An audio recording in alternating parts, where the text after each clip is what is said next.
Anak, hurry up. It's raining. Huh? Smells like skunk. Smells like skunk, bro. Bilis. Malilate na kayo. Ayan. Atid ko sa school tong mga bata. Skunk! Skunk! Papatugtog siya ng Christmas song. 6, 7. Ano na patugtog mo, anak?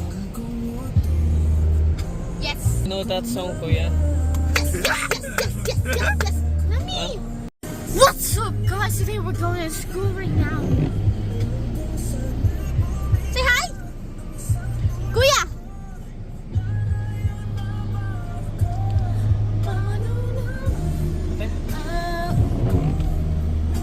Bye! Bakit ikaw, hindi ka nakapunta dun sa birthday?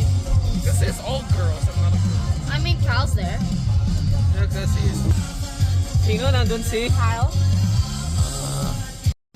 Alright, malapit na sila sa school. Yuck! Yuck! Yuck! Don't say yuck. Ew! Ew! At least I'm going on a... Ano ulit? Say bye-bye. bye. Bye, Coolio! Yesterday. Bye guys, ingat Wait, kayo. my gift, lol. Huwag mong kalimutan yung gift mo. Love you. Bye, love you. Ingat. Galingan niyo sa school. Bye. Bye. Sarang heyo.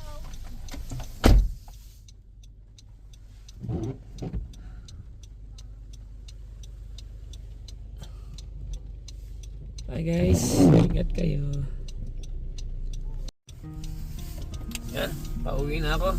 Inatid ko lang yung mga bata.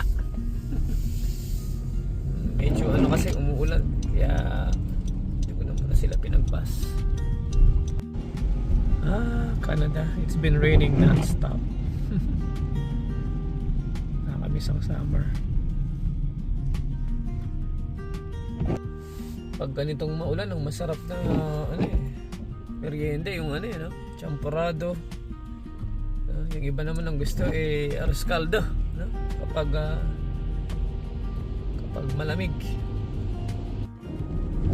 Ikaw ba, ano yung paborito mong merienda nung kabataan mo sa Pilipinas kapag umuulan?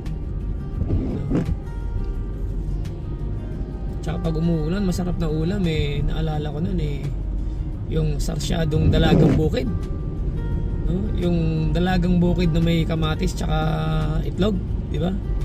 Napakasarap nun pag umuulan. Siyempre di mawawala yung sinigang tsaka yung nilagang baboy, no? Kaya yung bulalo,